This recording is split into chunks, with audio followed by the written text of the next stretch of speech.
Optimal care pathways are national guides to providing the best cancer care for specific cancer types, including melanoma. These pathways describe the key stages of a patient's care from diagnosis to survivorship or end-of-life care, and the type of care the patient should expect at each stage to ensure they are receiving the best care. This video is an example of a GP consulting with the patient about prevention and early detection of melanoma, and outlines the type of risk factors that contribute to the likelihood of a person developing melanoma within the next 5 years. Bianca is a 44-year-old woman who is concerned about a mole on her shoulder. She has never had a full body skin check before.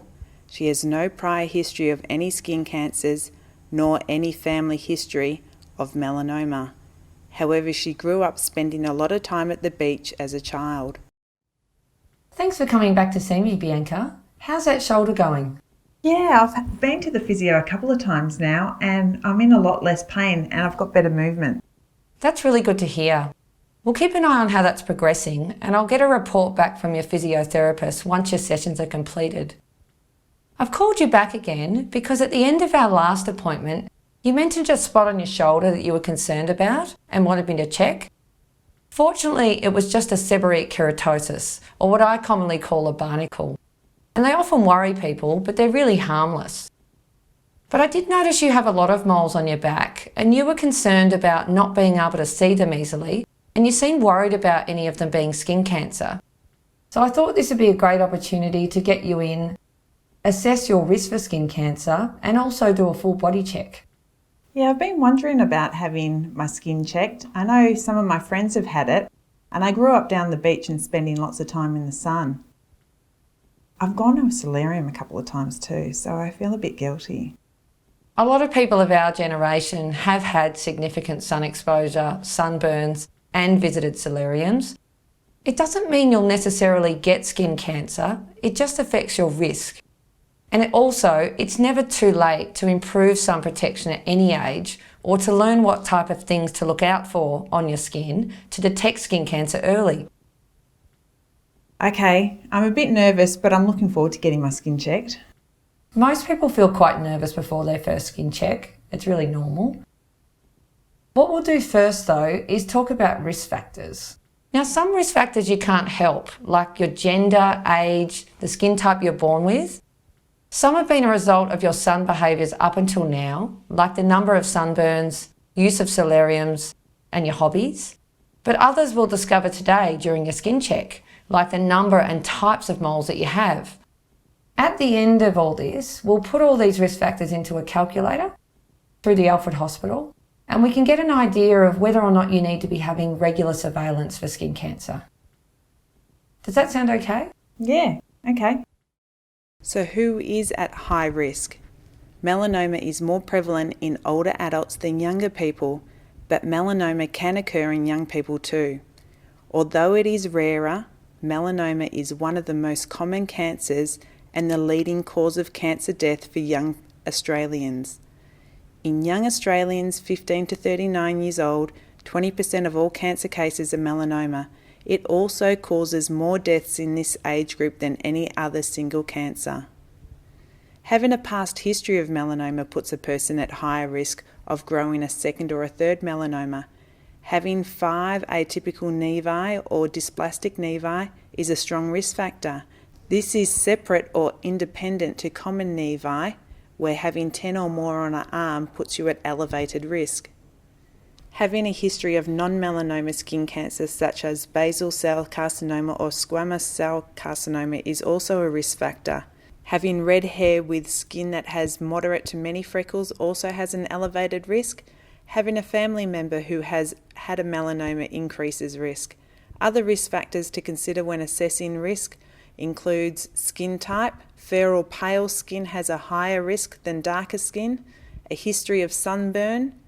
Solarium studies also show minor increases in relative risk for melanoma. Type of sun exposure can also elevate risk of developing melanoma too. Higher risk if the sun exposure occurred in childhood compared to later in life. Intermittent patterns of exposure infers higher risk of melanoma than continuous patterns.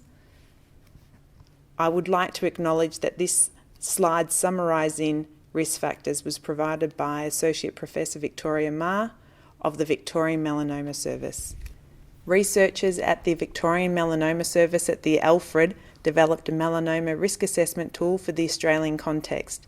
The risk assessment calculator identifies and tallies a person's overall level of risk of developing melanoma in the coming 5 years. There is also a version specific for health professionals. So in summary, the most efficient use of resources is to screen older, pale-skinned patients and younger to middle-aged patients with high risk factors. For patients who are identified as high risk, it's recommended that a total body skin check is conducted every 6 to 12 months. For example, this might be 6 monthly initially and 12 monthly once lesions are assessed as stable, or 6 monthly ongoing if recent melanoma or it is the patient's preference. Factors to consider when conducting a total body skin check: ensure good lighting, undress as much as possible, for men to their underwear and women to their underwear and bra. Make sure you check under their straps. Ask about lesions that could be covered by their underwear, and if present, seek their verbal consent before examining. Include the scalp and the nails, and a systematic and reproducible approach. For example, have the patient seated when examining their head, neck and arms. Have the patient face down for examining their back and back of legs, and face up for examining their chest, abdomen and front of legs.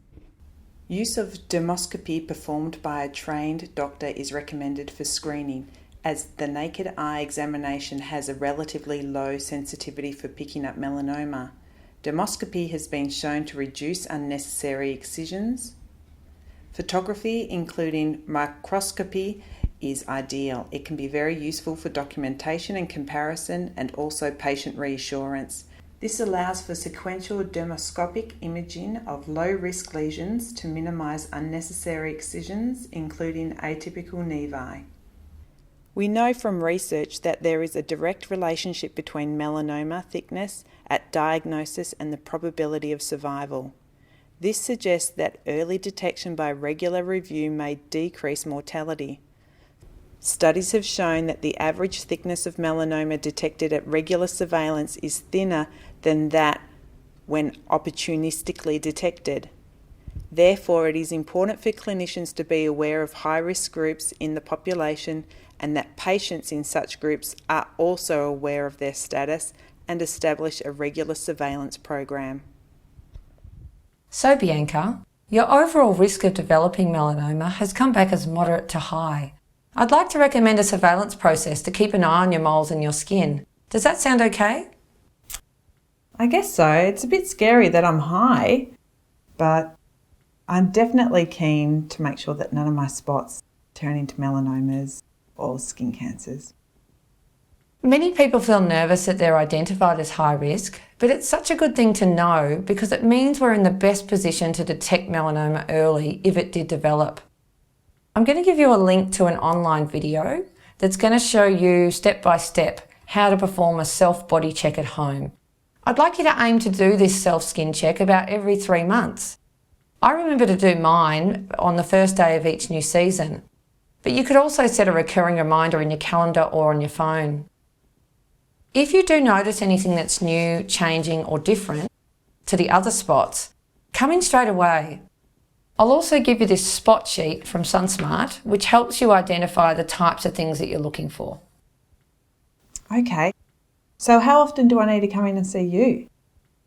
Well, initially I'd like to get you back in 3 months, just to compare some of those photos I took today of your more prominent moles, but the aim is to get you out to a yearly full skin check.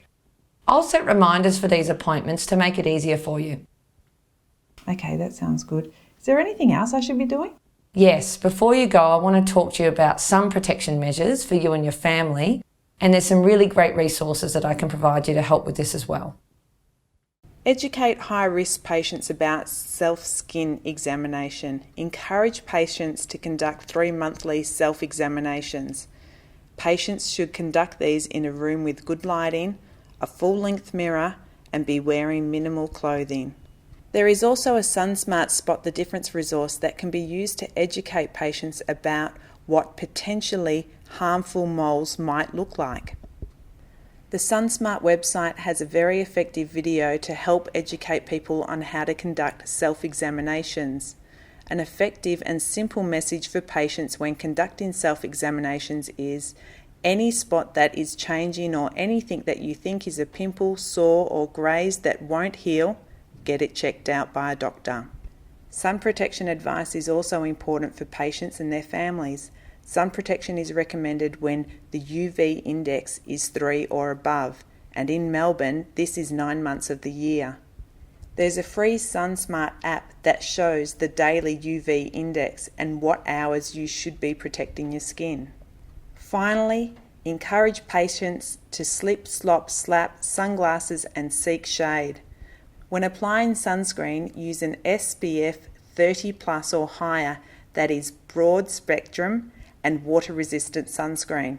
SPF stands for Sun Protection Factor.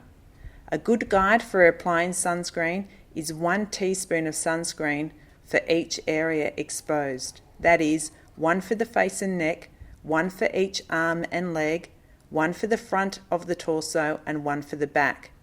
This is a total of 7 teaspoons for the full body. Of course, this is only a guide and the amount would vary based on the size of the person. Bianca, do you have any further questions about sun protection? Well, if I'm covering up and using sunscreen regularly, how do I make sure that I get enough vitamin D? That's a really good question and a really common question that people worry about. But studies have shown that sunscreen doesn't actually block vitamin D synthesis in real life situations.